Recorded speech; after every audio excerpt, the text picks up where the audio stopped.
হাতী সোমালে প্ৰায় 15-20টা হাতীয়ে গোটেই খেতি অনিষ্ট কৰিলে। 200 টিংমান ধান খালে। আমাৰ এতিয়া খাবলৈকে ধান নাইকিয়া হ'ল। কুঁহিয়াৰ খালে, এবিঘামান আলু খালে, গোটেই জেচ কৰি দিলে। আমি এতিয়া কেনেকৈ চলিম?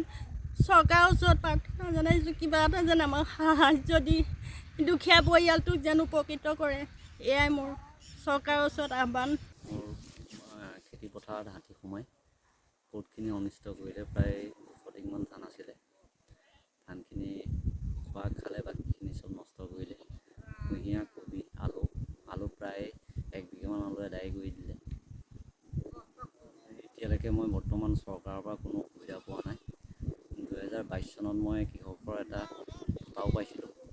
বঁটা পোৱা স্বত্তেও মই আজিলৈকে কৃষকৰ যিটো পইচা দিয়ে, সেই পইচাটো মই আজিলৈকে 4-5 বাৰ মই যোগাযোগ কৰি মই পোৱা নাই।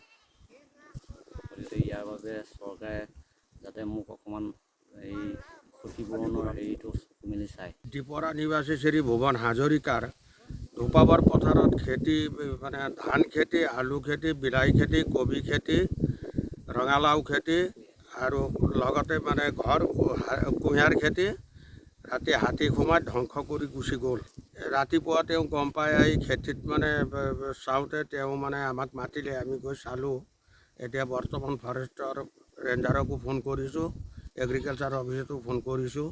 তেওঁলোকে যাম বুলি কৈছে। এতিয়া কি সেয়া ক্ষতিপূৰণটো বেচেৰাৰ প্ৰায় 1.5 লাখমান গ'ল হাতীয়ে। কাজিৰঙাৰ পৰা হাতী ওলাই আহি নষ্ট কৰিছে। হাতী সোমালে প্ৰায় 15-20টা হাতীয়ে গোটেই খেতি অনিষ্ট কৰিলে। 200 টিংমান ধান খালে। আমাৰ এতিয়া খাবলৈকে ধান নাইকিয়া হ'ল।